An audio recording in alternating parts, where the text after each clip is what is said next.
Retour en France après un an d'expatriation. Je suis retourné en France récemment et j'ai vu énormément de choses que j'avais peut-être un petit peu plus oubliées lors de mon expatriation.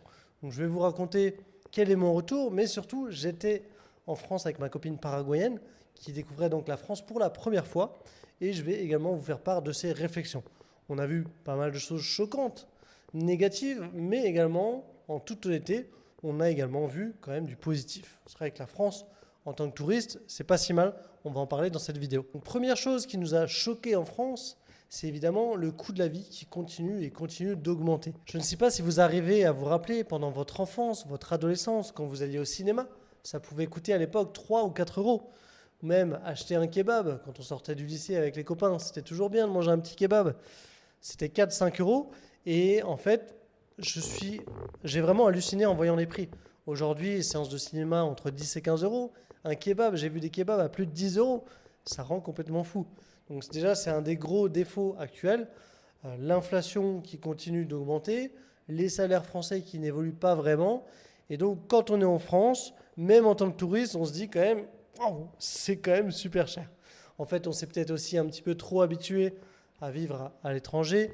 Pour ceux qui voyagent en Asie ou en Amérique du Sud, c'est vrai qu'on a des prix extrêmement différents. Et avec un salaire, on va dire, de 2000 euros, en fait, vous n'avez pas du tout le même pouvoir d'achat. Donc c'est vrai que c'est un des gros avantages que va vous offrir l'expatriation, c'est de faire exploser votre pouvoir d'achat. Et quand on revient, entre guillemets, dans des pays plus classiques, pays d'Europe, on est un petit peu fou de voir qu'avec 2000 euros, on peut faire si peu de choses. Voilà, c'était vraiment une des premières choses qui nous a vraiment marqué. La deuxième chose qu'on a retenue, c'était en fait la pauvreté apparente. En Amérique du Sud, les gens sont quand même globalement bien plus pauvres qu'en France. Et pourtant, c'est en France qu'on voit le plus dans la rue des SDF. Ou alors, quand on a atterri à Marseille, par exemple, on voyait quand même que c'était très mal entretenu, très sale, le métro, etc. Alors, c'est pas pareil pour toutes les villes de France. C'est pas pareil pour toutes les villes d'Europe. Par exemple, on a également été à Madrid. Madrid, honnêtement, c'est très propre, le métro, vraiment nickel. Mais bon, la France, c'est quand même connu pour sa saleté. C'est quand même connu pour ses mendiants dans la rue.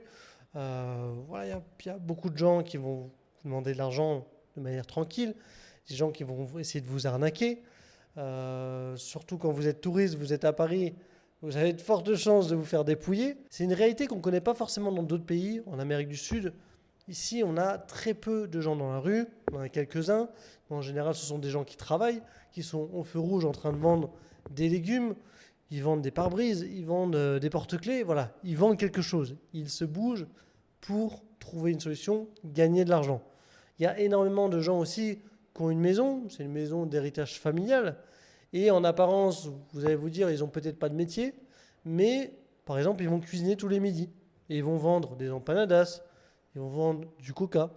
Donc voilà, ils vont faire quelque chose. Ils sont chez eux et ils produisent quelque chose qui ramène un minimum d'argent.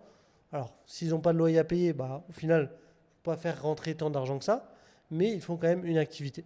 Donc ça, c'est une grosse différence entre la France et l'étranger. Alors, moi, j'ai mon expérience en Amérique du Sud, mais c'est également le cas dans d'autres pays. Troisième chose négative qu'on a un petit peu retenue en France, simplement, c'est l'ambiance sociale. En France, c'est vrai qu'il y a énormément de diversité. On ne s'en rend peut-être pas compte en habitant dans le pays, mais je peux vous dire que quand vous êtes dans certains pays d'Amérique du Sud, la diversité, elle est quand même beaucoup moins importante. On a vraiment le Brésil où ça va être une exception. Au Brésil, vous allez vraiment pouvoir retrouver un petit peu toutes les couleurs de peau. Mais des pays comme le Paraguay, honnêtement, il n'y a quasiment aucun noir. Il y a quelques Asiatiques, mais pas non plus énormément. Et c'est souvent des gens qui ont la peau un petit peu mate ou des gens à peau, on va dire, européenne. Donc c'est vrai que la France a une grosse diversité, mais ça ne se passe pas si bien. C'est pas aussi bien qu'on pourrait le penser. Les gens se critiquent entre eux, il y a des tensions sociales, des tensions religieuses, surtout les tensions religieuses. Et en fait, on a plein de groupes d'individus différents, mais qui ne vivent pas ensemble, qui se détestent tous plus ou moins. Et ça, en fait, c'est une atmosphère qu'on ressent plus ou moins quand on vient sur place. On a beau ne pas connaître d'où vient la personne, on sent que les gens sont tous séparés, sont chacun dans leur coin et ne se parlent pas. Voilà. Donc ça, c'est quelque chose d'assez négatif. On pourrait évidemment contraster avec l'Amérique du Sud et de dire que certains pays sont beaucoup plus racistes que la France. et ça serait vrai. Il y a quand même plus de tolérance en France parce qu'on a plus l'habitude de voir des profils de gens différents. Certains pays sont très très racistes. On parle souvent de racisme en France, mais les gens qui parlent de racisme en France n'ont rien compris parce qu'ils ne sont jamais allés à l'étranger. À l'étranger, il y a beaucoup plus de racisme. C'est vraiment un niveau beaucoup plus développé. Donc on pourrait faire cette comparaison et de dire qu'au final, la France, c'est pas si horrible. Il y a quand même de la tolérance. Mais on sent qu'il y a une tension assez pesante en France et que ça peut péter d'un moment à l'autre. Un autre point qu'on a retenu, évidemment, le système de santé. Je vous donne un exemple. Je suis arrivé en France. Donc j'étais là-bas pour voir ma famille, bien évidemment, pour vider la maison de mon grand-père. Et donc, en vidant une vieille maison, beaucoup de poussière, beaucoup d'acariens, j'avais des allergies, j'étais vraiment dans le mal. D'ailleurs, cette vidéo que je suis en train de faire en ce moment, je l'avais déjà tournée, sauf que je parlais complètement par le nez, j'avais les yeux explosés, et donc j'ai décidé de vous la refaire de manière à ce qu'elle soit plus agréable à regarder. Donc, voilà, petite parenthèse à part. J'avais des problèmes de santé, notamment des grosses allergies. Je voulais prendre rendez-vous. Voilà, tout ce qui est spécialiste en France, c'est une catastrophe. On a plusieurs mois d'attente pour avoir un rendez-vous avec un spécialiste. Et on a soi-disant un des meilleurs systèmes de santé au monde. Alors oui, on en parlera dans les avantages. Il y a quand même encore des avantages. Mais pourtant, est-ce que ce système est si parfait que ça? Devoir attendre 6 mois pour un rendez-vous, personnellement, je ne trouve pas ça normal. Peut-être que c'est gratuit, mais c'est pas normal. Ici, où j'habite au Paraguay, bien sûr, je paye. Alors, déjà, on a des assurances qui vous permettent de payer une cotisation tous les mois. Et quand vous allez chez le médecin, c'est pris en charge. Donc, au final, ça ne vous coûte même pas si cher. Et même si dans le cas où vous décidez de ne pas prendre d'assurance, vous pouvez payer directement à la consultation. Consultation chez un médecin, ça vous coûte, dans un hôpital privé, bon hôpital, entre 20 et 30 euros. Alors, si vous allez devoir faire des scanners, etc., c'est là que ça va vite monter. D'où l'intérêt d'avoir une assurance. Mais globalement, soi-disant, les autres systèmes de santé sont tous nuls comparés à la France. C'est pas vrai. Non, ce n'est pas vrai. Peu importe où vous êtes dans le monde, il y aura toujours des hôpitaux privés de qualité et avec une assurance correcte, vous aurez un très bon accès à la santé. Donc arrêtez d'écouter les mensonges des gens. En étant expat, on a accès à des soins. On n'est pas obligé de retourner en France pour se faire soigner. Ça, c'est un petit peu un mythe qu'on entend un petit peu partout. Donc tout ça pour dire que le système de santé français n'est pas à la hauteur, malheureusement, même s'il a quand même quelques points positifs. Le point suivant, c'est évidemment la fiscalité en France. La France est un enfer fiscal. Alors dès qu'on dit oui, je vais m'expatrier pour payer moins d'impôts, on passe pour un gros enfoiré de droitard qui veut faire de l'évasion fiscale, qui va dans des paradis fiscaux. Mais en réalité, on ne va pas dans des paradis fiscaux. C'est la fiscalité de la France qui n'est pas normale. La France est un enfer fiscal. Les autres pays ne sont pas des paradis fiscaux. Bien sûr, les paradis fiscaux existent, si on parle de manière technique. Il y a plein d'endroits où on peut payer 0%. Mais pour autant, si vous regardez, il y a plein de pays où c'est beaucoup moins. Vous avez la Bulgarie, vous êtes à 10%. Au Paraguay, alors les impôts, vous pouvez avoir 0%. Mais si c'est une entreprise paraguayenne, des impôts locaux, vous allez payer 10%. En général, les pays qui ont des fiscalités normales sont tous entre 10 et 20%. C'est ça la fiscalité normale. Et vous avez une entreprise en France, vous allez vous retrouver à payer entre 50 et 70%. Alors certes, si vous êtes juste en CDI, vous aurez moins d'impôts. Vous allez juste payer en fonction de ce que vous gagnez sur votre CDI. Donc peut-être qu'éventuellement, en étant en CDI, avec une bonne situation, la France fiscalement peut être quand même intéressante, avec notamment un accès aux prêts, qui est quand même pas mauvais sur la France. On se plaint d'avoir des taux de prêts élevés, au-delà des 3%. Pour vous donner un comparatif, si vous voulez faire un prêt immobilier au Paraguay, vous êtes à peu près à 25%.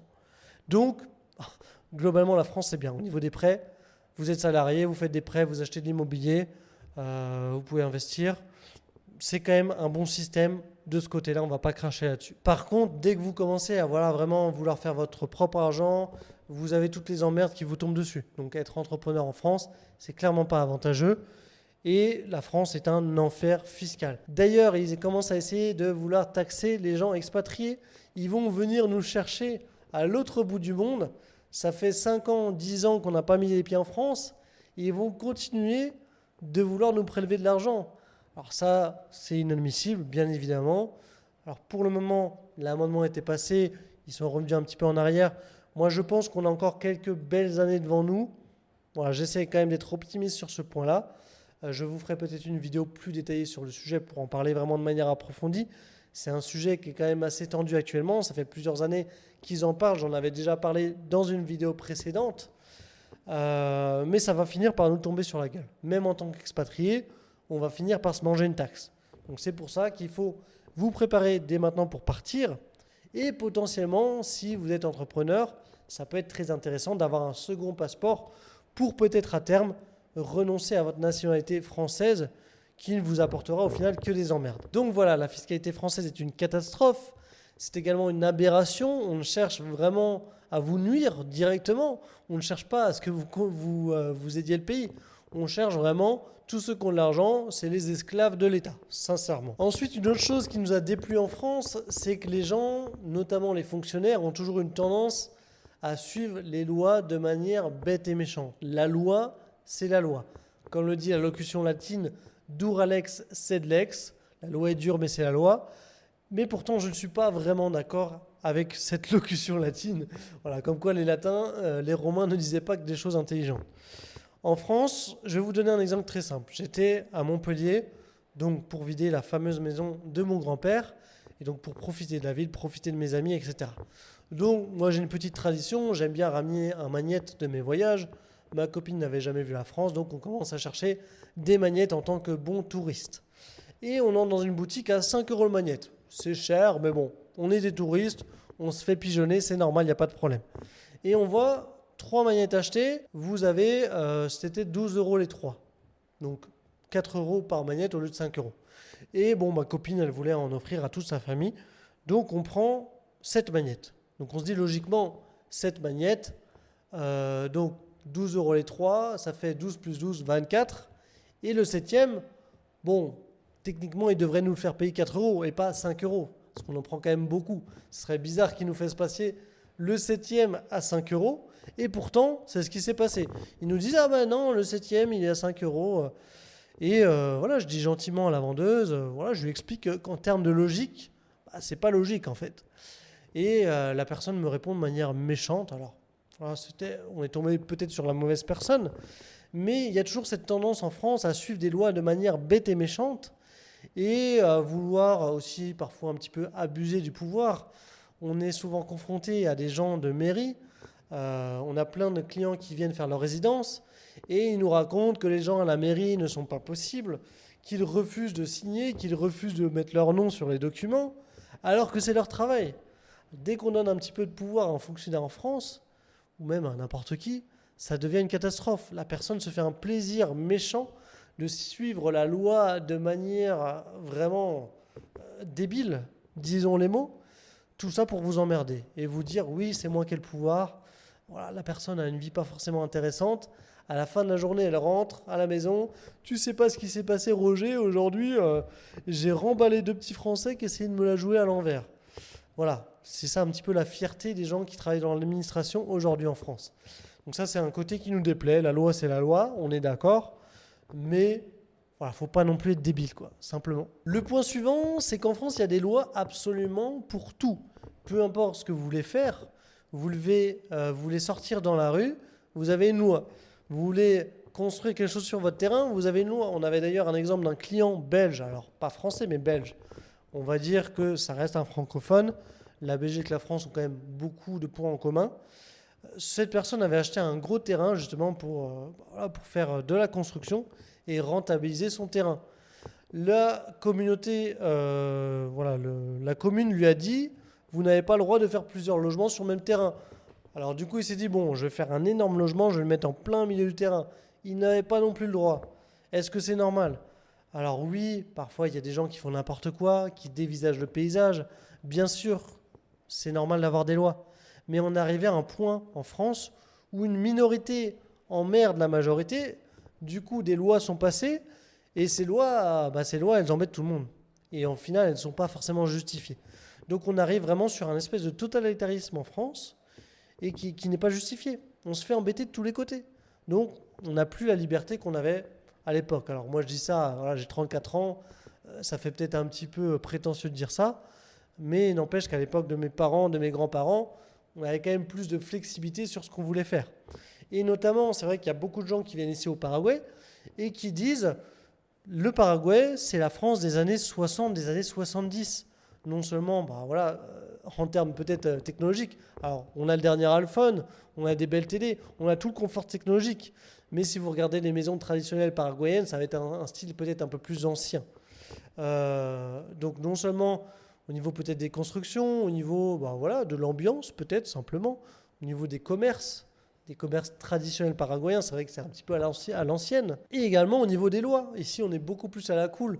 Alors, il y a toujours le problème de corruption, c'est pas le débat, mais c'est quand même plus facile ici. On a quand même plus de liberté ici. C'est un point à souligner. Également, point suivant, en France, c'est le gouvernement qui commande. Alors, sur le principe, ok, pourquoi pas, mais on est censé être en démocratie. La définition de la démocratie, je vous laisse la regarder si vous le souhaitez. La démocratie, ce sont des élus qui sont au service du peuple. Aujourd'hui, les élus ne sont pas au service du peuple. Les élus décident de ce qu'ils veulent. Ils ont des intérêts bien différents à ceux du peuple. Et donc là, on est sur un problème majeur. On est sur quelque chose qui ne peut pas fonctionner en fait. Donc, on prend simplement l'exemple des Gilets jaunes. Les Gilets jaunes ils ont vraiment fait beaucoup d'efforts pour faire entendre leurs paroles. Et ils se sont fait vraiment pas respecter. Il n'y a rien qui est passé. On leur a dit fermez-la. C'est pas notre problème. Et donc aujourd'hui, le peuple n'a plus de parole en France. Et ça, c'est un vrai problème. On a le référendum qui existe toujours en France. Depuis quand il n'a pas été appelé? Alors, je ne suis pas du tout un expert politique. Ceux qui le savent, dans les commentaires, dites-moi quand a été le dernier référendum et quand le dernier référendum a vraiment eu un impact. En tout cas, le dernier dont je me souvienne, je peux vous dire que j'étais pas bien âgé. Voilà, j'avais maximum 15 ou 20 ans. Donc, c'était il y a pas mal de temps, concrètement. Encore un point gênant, on va parler de la justice. Aujourd'hui, la justice en France, c'est n'importe quoi. On est sur une justice de forme plutôt que sur une justice de fond. Je m'explique. Aujourd'hui, on va vous agresser. On va vous casser la gueule, on va vous dévaliser votre maison. S'il n'y a pas de preuves concrètes, si la plainte est mal faite, si la personne a des circonstances atténuantes, il ne va rien se passer en fait pour la personne. Si vous vous défendez, c'est vous qui allez aller en prison. Et même pour vous donner un exemple encore plus concret, mon père est psychologue. Donc il a travaillé pendant longtemps, aujourd'hui il est à la retraite, mais il continue d'être consultant en privé. Il travaille pour le gouvernement. Il fait des expertises psychologiques pour le gouvernement. Donc il voit des criminels et il fait un petit peu leur profil psychologique. Et donc mon père, qui connaît très bien ce milieu-là, qui a fréquenté énormément de criminels, il travaillait également en prison. Mon père qui lui est de gauche, donc on n'a pas forcément les mêmes opinions politiques. Mon père qui a plutôt tendance à défendre la France, donc vous comprenez qu'on n'est pas forcément en raccord là-dessus, c'est le premier à dire qu'il y a un gros problème avec la justice en France. Il sait de quoi il parle, il trouve que c'est n'importe quoi. D'ailleurs, petit aparté, il a quasiment 1 an de retard sur ses payes par le gouvernement, donc le gouvernement français est un très mauvais payeur. Voilà, fin de l'importé, vous en faites ce que vous voulez. Aujourd'hui, la justice, le mot justice ne veut plus rien dire. Alors déjà, le système carcéral est catastrophique, les prisons sont encombrées, et au final, vous ne pouvez pas vous défendre. Les criminels, au final, ils font du sursis, donc ils ne vont même pas vraiment en prison. Il n'y a plus de justice. Donc ça, c'est un vrai problème en France. Et je ne sais pas vraiment ce qu'on pourrait faire. Je ne suis pas forcément là pour apporter une solution, mais je suis plus là pour mettre en exergue un problème récurrent. Et enfin, le dernier problème que je voulais mentionner, on va parler de quelque chose qui vous est sans doute cher en tant qu'auditeur. On va parler de nos amis, les LGBT et les écolos extrémistes. Alors, première chose, je tiens à préciser, je n'ai absolument rien contre les LGBT, les écolos. J'estime personnellement que chacun est libre de faire exactement ce qu'il veut et que ça le regarde en fait. Ça ne m'intéresse pas de savoir quelle est la sexualité de mon voisin ou alors de mon cousin. Chacun est libre de faire ce qu'il veut. Moi, ça ne me regarde pas. Par contre, qu'on aille à l'école à dire aux enfants de 3 ans « Oui, vous pouvez déjà choisir votre sexe. Il y a l'homme, il y a la femme, il y a le ventilateur, il y a la table de repassage. Tu peux être ce que tu veux, tu décides d'être ce que tu veux. » Faut arrêter les conneries, les gars. Si tu décides de t'identifier à ce que tu veux, une lampe de chevet, Il n'y a pas de problème, c'est ton choix. Je vais même pas le remettre en question. J'estime que ces gens-là, s'ils vivent vraiment ça dans leur tête, j'ai de l'empathie pour eux et qui vivent leur vie, qu'on les laisse tranquilles. Honnêtement, qu'on les laisse tranquilles. Mais par contre, ne venez pas dire à mes enfants ce qu'ils doivent être, ce qu'ils doivent faire. Leur venez pas apprendre des trucs sexuels bizarres. Voilà, les enfants, il y a une éducation sexuelle qui doit être faite. Mais déjà, c'est le rôle des parents. C'est pas forcément le rôle de l'école. Alors, à un certain moment, l'école peut peut-être intervenir, mais elle ne doit pas commencer à les embrouiller par des choses bizarres. Voilà. Moi, là-dessus, c'est quelque chose que je tiens vraiment à souligner. Deuxièmement, au niveau des écolos, je suis le premier à vouloir faire le tri. J'ai toujours emmerdé mes potes pour qu'ils mettent dans le sac jaune, pour qu'ils mettent dans le compost s'ils ont un jardin. Donc vraiment, je suis le premier à être concerné par ça. La planète, pour moi, écoutez, si on peut faire en sorte qu'il n'y ait pas trop de réchauffement climatique et que ça se passe bien, tant mieux. Franchement, tant mieux. Mais par contre, excusez-moi du terme, mais les connards d'écolos qui nous disent il faut arrêter de vivre, il faut arrêter de respirer, arrêter de manger de la viande, arrêter de prendre l'avion, voilà, franchement, je suis désolé des termes employés, mais là, vous nous pourrissez notre vie. On a quand même le droit d'exister. On a quand même le droit de faire un petit impact au quotidien, qu'on le choisisse, ou alors si on ne le choisit pas, bon écoutez, vous faites ce que vous voulez. Hein. Voilà, moi je choisis de le faire. Je le fais de manière volontaire. Si vous ne le faites pas, c'est votre droit, je ne vais rien y dire. Je vais vous inciter à le faire, mais je ne vais pas vous emmerder plus que ça. Et dans le fond, quand on vit à l'étranger, on se rend compte qu'en fait l'écologie, c'est une vaste blague. Il y a plein de pays où l'écologie n'existe pas. Alors, d'un côté, c'est dommage qu'elle n'existe pas, parce qu'il y aurait plein de choses qui pourraient être faites, notamment au niveau des fleuves. Je vais vous parler comme exemple de l'Indonésie. L'Indonésie, on a des fleuves qui sont entièrement recouverts de plastique. C'est horrible. Vous êtes en pleine nature au milieu de Java, vous retrouvez des bouteilles en plastique. Donc ça, c'est catastrophique, certes. Mais quand je dis que l'écologie est une blague à l'étranger, c'est simplement qu'en fait, il y a vraiment un matrixage en France.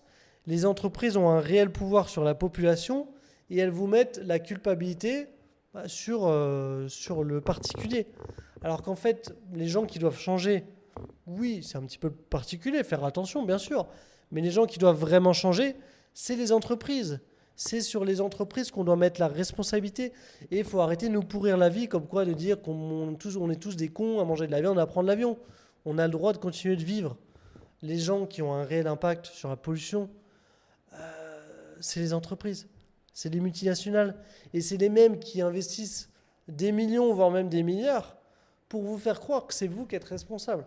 Donc voilà, je voulais simplement dire qu'en France, les gens sont beaucoup trop matrixés, sont dans de l'écologisme extrême et que c'est extrêmement ennuyant. Voilà, ça me plaît vraiment pas du tout, même si moi-même, je me sens concerné par la planète. Voilà. Donc, on a eu pas mal de points négatifs sur la France, on va quand même passer aux points positifs, parce qu'il y en a plein des points positifs sur la France. Premièrement, la bouffe. La bouffe en France, c'est exceptionnel. On a une des meilleures cuisines au monde, c'est reconnu internationalement. Voilà, c'est pas comparable. Honnêtement, où j'habite, au Paraguay, on a des super bons restaurants, on n'a pas à se plaindre de ce côté-là, mais même avec les super morceaux de viande qu'on a, même avec les super restaurants de cuisine internationale, la France, ça reste quand même un level au-dessus. Le fromage en France, c'est exceptionnel. Même les produits de type industriel que vous trouvez en supermarché, voilà, moi j'adore le sucre. Honnêtement, les gâteaux sucrés de France explosent les gâteaux sucrés de n'importe quel autre pays. Voilà, les granolas, les cookies, les boîtes de cookies à 1 euro pour les connaisseurs. Mais c'est exceptionnel, ils sont trop bons. Vous allez à l'étranger, vous avez des biscuits, mais moi, tant mieux, je suis content. Je suis content parce que j'ai même plus envie de manger des conneries, tellement c'est dégueulasse, quoi. Voilà, bon, la bouffe en France, c'est vraiment quelque chose. Je pense que c'est ce qui nous manque le plus en tant qu'expatriés. Et ça, il faut quand même le souligner. C'est un des gros points positifs. Deuxièmement, les infrastructures en France. Il faut le reconnaître. Elles ont beau être privées, exploitées par des sociétés privées maintenant, les autoroutes françaises sont vraiment très bien. Alors la Belgique, c'est peut-être une exception parce que les routes belges sont pas top. Mais en France, putain, les autoroutes sont bien. On a des pistes cyclables partout. Je vous parle de Montpellier. Petit exemple. Littéralement, à Montpellier, vous pouvez faire du vélo absolument partout. C'est vraiment bien fait. Les lignes de tram. Alors, j'ai des contre-exemples. Montpellier, en termes de ligne de tram, c'est exceptionnel.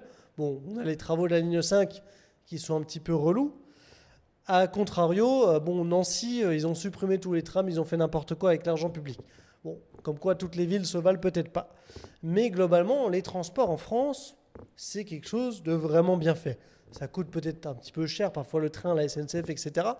Mais on peut vraiment bien se déplacer de manière optimisée et ça, c'est extrêmement agréable. Le point suivant, la culture et le patrimoine en France. Non seulement on a beaucoup d'histoires, la France est un pays avec énormément de choses qui se sont passées, énormément de constructions. Juste pour prendre l'exemple des églises, sont très très bien entretenues. On a vraiment des choses magnifiques, exceptionnelles. On a des musées. Alors voilà, tous nos impôts vont là-dedans, mais il y a quand même énormément de choses à faire, beaucoup de beaux projets. Il faut quand même le reconnaître, il ne faut pas être complètement débile. Les impôts, ça sert quand même bien. Et on voit quand même un petit peu où ça va. Dans ce sens-là, il y a quand même beaucoup de bonnes choses qui sont faites. Également au niveau des paysages, la France a des paysages extrêmement diversifiés. Vous avez la mer, vous avez la montagne, vous avez l'Ardèche qui est un paysage en lui-même complètement perdu. Vous avez un petit peu près tout ce que vous voulez en France.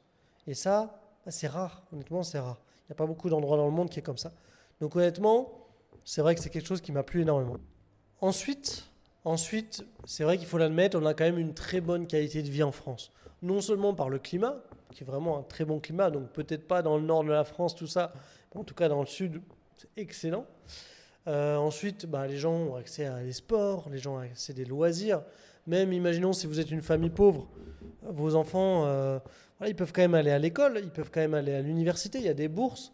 Alors, on ne veut pas rentrer dans le débat, est-ce que l'école française aujourd'hui est bien, mais ça a le mérite d'avoir un accès un petit peu pour tout le monde. Ça a le mérite d'exister. Et enfin, pour terminer, point positif de la France, évidemment, le système de santé en France. Alors, malgré les défauts que j'ai mentionnés précédemment, le système de santé en France est quand même pas si mal. On ne va pas vous laisser crever au milieu de la route. Si vous faites renverser, a priori, on devrait réussir à sauver votre vie. Non, en plus de ça, on a quand même des infrastructures qui sont pas si mauvaises, hein.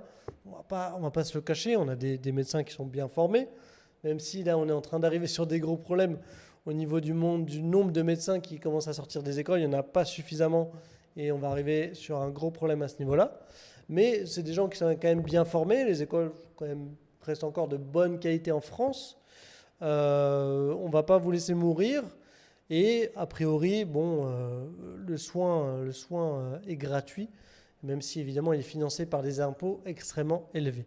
Donc, un système de santé qui est quand même pas si mal en France. Voilà, même si je voulais mentionner à l'étranger, on pense souvent que c'est catastrophique le système de santé à l'étranger, et au final, en réalité, ça ne coûte pas non plus si cher d'avoir une assurance et de pouvoir se soigner même à l'autre bout du monde. Donc voilà, en tout cas, c'était mon observation après un an à l'étranger, de retour en France. Honnêtement, je ne vais pas mentir, mon séjour en France était exceptionnel. La France est quand même un très beau pays. Alors je pense que je suis peut-être un petit peu biaisé par le fait d'être venu en tant que touriste. Et je pense qu'en tant que touriste, la vie n'est pas la même que de vivre dans le pays.